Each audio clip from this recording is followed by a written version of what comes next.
Hey everyone, welcome back to another episode of our Science-y podcast. Shiplog 0229. Sorry, that's wrong. 0227. I don't know where I got the 9 from. But anyway, we are still covering Star Wars Vader Dark Visions. Now, this is the 5th and final issue of this book, or this comic, and it gets better. I have to say that out of the ones that I've read so far, that number 3 is probably my favorite. Then probably number 1, number 5, and then 4, and then 2. Out of how everything is lined out. Now there is some good stuff in 2, but I think that's probably my lineup of how everything is. But it is just amazing in this chapter, and I really like the semblance of it. You know, it is something like the previous chapter that we see. It would just be one of those random missions that we would go on, and it's stuff that I feel like we would think that, hey, stormtroopers or, you know, a general, somebody else like that would go handle this stuff. Not that Darth Vader is kind of always looming around the corner, which I think maybe this book as a whole, or not this comic as a whole, has really taught us with Darth Vader is he's a very busy man, you know. I feel like out of everything that we've seen, like with chapter 3 of him sleeping in his capsule, that he may sleep a total of, I don't know, 30 minutes at most, maybe, here and there. I mean, it's always just on the go. Hey, we're moving locations. Cool, I'm going to take a 15-minute cat nap or whatever before we get there. You know, I feel like in some way we could see Darth Vader saying something like that. And he's like, oh, yeah, there's a squadron of guys that just stole some schematics that we need for a new gun or an upgrade or whatever. Cool, I'm going to go get them. Because he is always working on everything. And that's the thing, I feel like with all of this, and I do feel like it's not quite as dark, maybe that story 3 was, but the rest of these don't really seem too awful dark, except for extra stuff that's in the Star Wars universe. The plants, the creatures, things like that. That's where the nightmares come from. And so we do kind of get that. It's a war zone thing, but then it's also kind of like the Amazon rainforest. If you're not local to it and you go there, you don't really know. So it's kind of like you have to be somewhat prepared to be a big badass like Darth Vader to deal with that.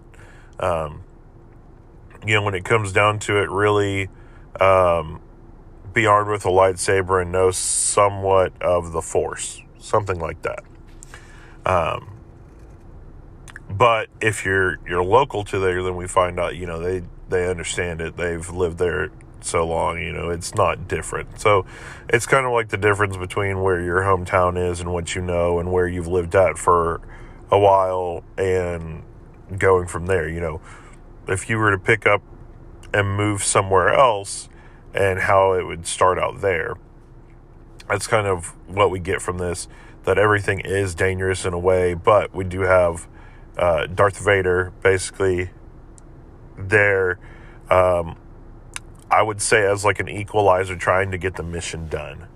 Now with this one, we have where schematics were taken and somebody is going to go and handle it, and they're trying to go to a location that's discreet where they don't have to worry about things. I can't remember the planet that they went to because, you know, a bunch of them sound kind of weird. And if it's like not the main ones like Mos Eisley or Tatooine or some of the other ones, like the names are really hard to remember because it's not stuff that we commonly hear a lot. Escobar, I mean, you know, different things like that. But I like to think too that from what the person escaped in chapter 2, that this plays into that. Now it could not, I don't know, because all these stories are written individually, but I do like to think about that some of this stuff is kind of laid out in a way that they do go together at some points. So we do have this thing where somebody has gotten the schematics, has landed, and has went into this bar that is here to drop off the package. Now, I really don't know, because we never see it, how many bars that basically like Darth Vader and his squadron of stormtroopers would have had to have gone to here. I mean, we're not led to see anything to know that, but it does seem quite crazy, honestly, of all of this stuff that we do have. We have where all the guys that are here for a reason. And this planet that they're on, we are told, like, hey, there's only two things that you really do here. You either hunt or you drink. Those are our two things. So you're going to go either get information or you're going to go hunt some kind of creature or hunt a person down. Which, I almost feel like this part right here, when we're kind of getting that, is that there should be like one of the stormtroopers, and it'd be bad because they would end up dying. But I feel like it would be a funny joke with this. But coming here and doing the whole business or pleasure thing, because obviously we're coming for business, but going on a hunting trip seems like it's pleasure. So even if you're hunting down, a human being, which, we have books that are like that. I think it's called the Greatest Game, maybe, or something. I don't know. It's one of the ones where the guy gets stuck on the island and then comes to find out the guy wants to hunt him, and so he does.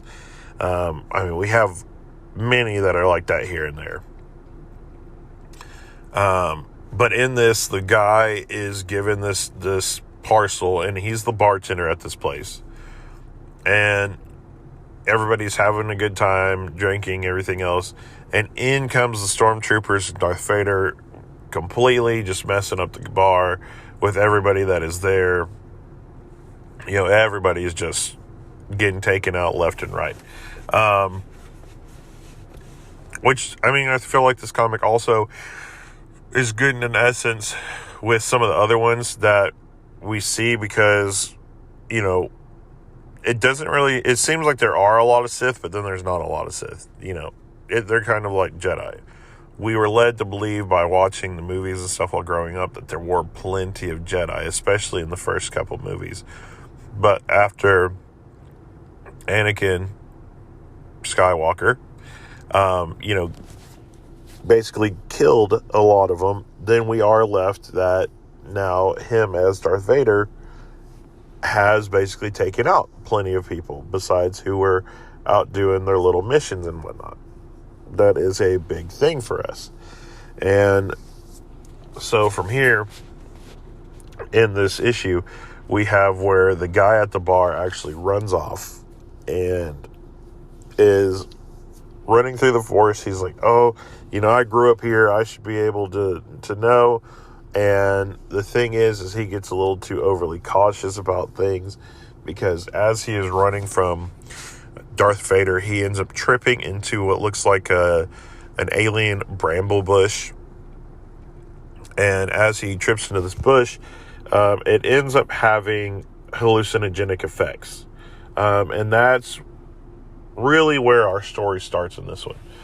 Which, again, we have to look at the thing that everything out in the world is trying to kill us. I feel like, it really brings a perspective of how easy it is, like, for stormtroopers and some of the other guys to end up just dying outright, for no reason. But also having our other people that are here, like how they end up living, how it's always so hard and things like that. Especially when, I feel like everybody's got their planet, and with how everybody's spread out, I think people have messed up and taken residence on planets that don't actually work with them, So we do have this stuff, though, where the guy is now hallucinating, but it kind of comes in and out of it. I feel like he runs and he finds somewhere down the line as he's going his uncle's old hunting shack that he has there. Now, it is very old. It looks like it's been ransacked or attacked or something. But the big thing is even though the door has basically been knocked open and different parts of the house are damaged, is that it's still standing and that we can kind of get around all that stuff. Now, the other funny thing is we don't actually have a creature come out to attack this guy. So I find that to be, a little good for the story as far as it goes for how we end up here. But I would have liked to see a creature attack, okay? That's just a thing, honestly. But anyway, and Darth Vader is pretty much on his heels, we do know that Darth Vader probably is walking around like the kid with the machete, and anything that seems like a potential threat, just hacking it to pieces with his lightsaber. I mean, that's probably what's going on, honestly. So stay tuned, though. We will be back after a short break. Hey, everyone, and we are back with ship log 0227. Now, we are covering Star Wars Vader Dark Visions, issue 5. You Can Run. That's what this one is called. I don't know if I said that before, but that is what this one is called. So last we left off, this bartender from the bar has run up from Darth Vader and the stormtroopers trying to get away from the guy that came in on the ship that dropped off this kind of like relay that was stolen from somewhere, and he gives it to him to get it back to one of the rebels somewhere, something like that.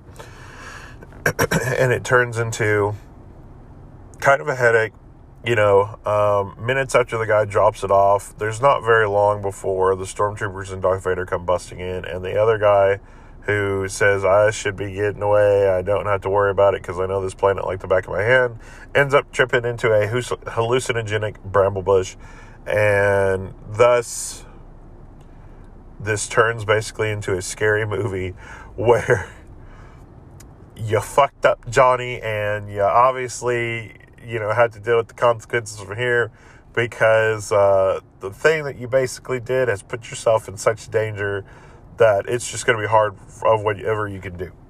Again, like I said in the first half of this, that I'm really surprised that we didn't go in a direction where the guy got eaten. I'm just saying, I would have loved to have seen another creature fight where one of the creatures that was here attacked the guy to eat him, and, Darth Vader had to come in and, battle this thing. That would have been hilarious. We don't have that, though.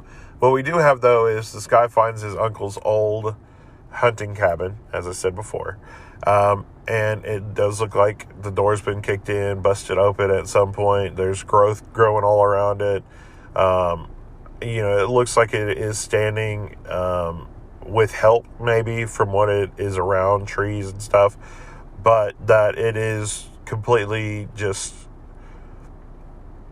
It's been damaged and all this other stuff. It's bad. It's like living with, Alan in Jumanji, the cartoon, where it's basically a cave that has been like swept out. It ain't that great, but the person also hadn't been there for a while, so we got some dust and leaves and everything else that have just blown in.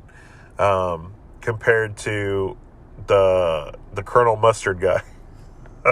That's not his name. I just can't remember it at the current moment. But, everybody knows Colonel Mustard from Clue. That's kind of the thing. His hut was spick and span. This hut in Star Wars is not. But the one thing is that the trophies are still hanging around it. This guy's uncle loved hunting creatures and whatnot. But being on some psychedelics is not a good turn of events for all this stuff. So as he runs into this, there are plenty of these creatures that are there. So one of the first things is there's 3 creatures that look like they're coming at him to attack him. One of them is a wampa, I want to say that's what it is. The little snow yeti creatures that are on Hoth. He sees like one of their heads that are mounted and makes the full creature basically in his head that it is coming to attack him with 2 other creatures. The likes of I don't think I've seen before. And this scares him, and out of that he pulls out his blasters and tries to shoot all these creatures and whatnot, which I'm sure he does a very good job of it, but there's just so much of the stuff that is happening here.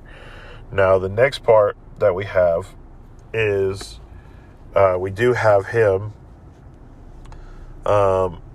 sitting there, still fighting off these monsters and everything, and he kind of turns around to see a hand, and he thinks, oh, hey, this is somebody that can help me. We're not going to have to worry about stuff anymore. I can kind of get away. Darth Vader won't get the stuff, and yet we still have this delusion of stuff in the darkness. So he sees a hand, and then out comes, I believe it's the guy that handed off the package to him. And then I think the rest of them are people from the bar. I think it's people that he basically saw when the stormtroopers and everybody came in actually shoot and probably kill them or wound them, something. But in his head, he can still kind of see them freshly. But they are all kind of decaying looking zombies. That is what his delusion has finally come to, is these people are crawling out of the darkness to come and get him, and he uses basically a grenade to blow them up. Now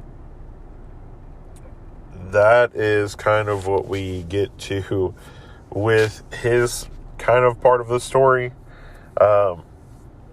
before we get into kind of the next part that I like, because now we actually have Darth Vader, who has caught up to him and has entered the building, and he sees Darth Vader, and we are yet at another kind of creature. It almost looks like Darth Vader is like some sort of an Urukai, maybe, from an old school Lord of the Rings Hobbit cartoon movie thingy, or a Rancor. I think that's what it is, underneath Jabba's thing, kind of like the face of what it looks like, but with a Darth Vader helmet on it, and scares the shit out of this guy. And then we also have, I can only assume that Darth Vader probably stuck his lightsaber in his face, not touching him with it, but close enough for him to know, because the other thing is we have this vision of it is now not straight, it's curved, and it is in the shape of like some kind of crazy ass snake. So this guy is having some kind of weird ass delusion that in some aspects is making it hard for life for him to overcome his fears from the bramble bush and some other stuff, you know. It's just a lot of stuff, and I really wonder if he used up the energy in his blasters or anything else like that, because he doesn't use them from here. Now, would he really get a chance to? I don't think so, but we do have just this kind of funny scene here where he is flipping his shit. You know, and it's normal, you know, seeing some of the other stuff. Probably the one that I can relate this one to very well is like, probably like Batman Begins, with Scarecrow. You know, it looks normal 1 second, and then after you get this hallucinogenic stuff in your system, it's just a nightmare from there, you know. So, we do have where Darth Vader walks in here, though. He sees, I guess, the guy, like, freaking out, and scares him. Well, the guy scares himself, really. And Darth Vader walks up to him, and I think it's kind of like a Smash Brothers thing, like, no contest. The guy just doesn't even put up a fight. And so Darth Vader just takes it and turns around and walks out, you know, just as Darth Vader does. Doesn't even waste his time on killing this guy. But the guy has done enough damage with everything in this comic and is sitting underneath, I guess, a staircase or some wood that fell over, or maybe a wall or something, and is curled up into a ball and is just still freaking out. You know, it's kind of his nightmare fuel. You know, he can't deal with it, and he's just curled up, and his eyes look like they have gone from what they were before to, you know, extremely large and open, and maybe like a tinge of red and yellow. You know, he has gotten to the point that I guess he's still alive, but he's scared to the point that his mind is just out. So that is kind of where we leave off with this, of him being scared and Darth Vader just getting the stuff and walking out. Now, like I said, Darth Vader in all of these stories doesn't really seem like he plays that big of a role, even though he does. It seems like most people do it to themselves, or just so happens that Darth Vader falls on some giant creature that he has to fight and kill. That seems like most of this stuff. You know, and we do get the two stories of two different rebels. We have the stories of one of them from this creature that is actually him as a savior. And we have the other two where it is actually the Republic, where Darth Vader does stuff to his own people. Now, overall, did I assume that this is what all this stuff was going to be out? I did not. Originally, when this was coming out, I saw it and I was like, "Hey, you know, I want to read that series." It was a little misguided because I thought it was going to be like Darth Vader a little more as a knight, you know, wearing his armor with his lightsaber, riding, you know, Black Stallion into maybe some kind of battle that they needed to accomplish, and with a shield, which in all of these we never see him with a shield that looks like the TIE fighter pilots' little white symbols on their helmets. But we never really get anything like that. So I was a little upset on that, but I'm still really glad that I read this, because we do get all these instances of other things that aren't like mainstream things from Darth Vader or the knowledge of Darth Vader,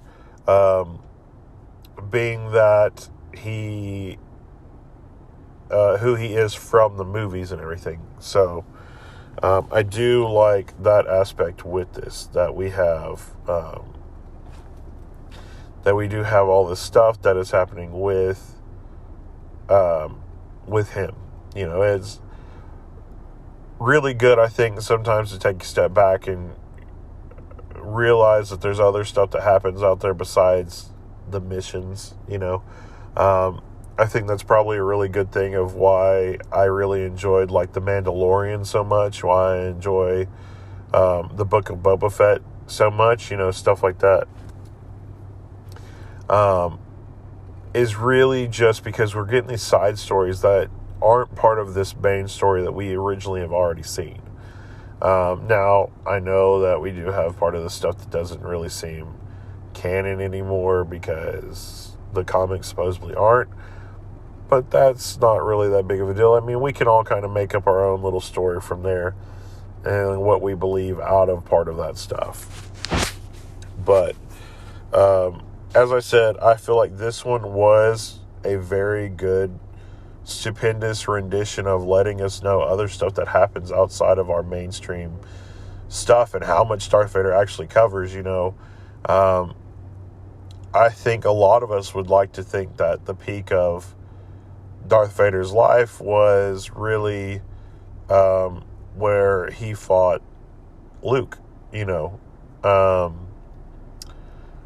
But knowing that, I mean, this thing could have taken place well before that. Well before that. Before Darth Vader gets attacked and everything else. I mean, and it's left up to a lot of other stuff. I mean, we have seen so much, you know. And of all the years that everything has basically happened going forward from here, I mean, we just have where there is so much extra things that have happened or did happen with Darth Vader coming into it and actually accomplishing part of these other goals that he's had.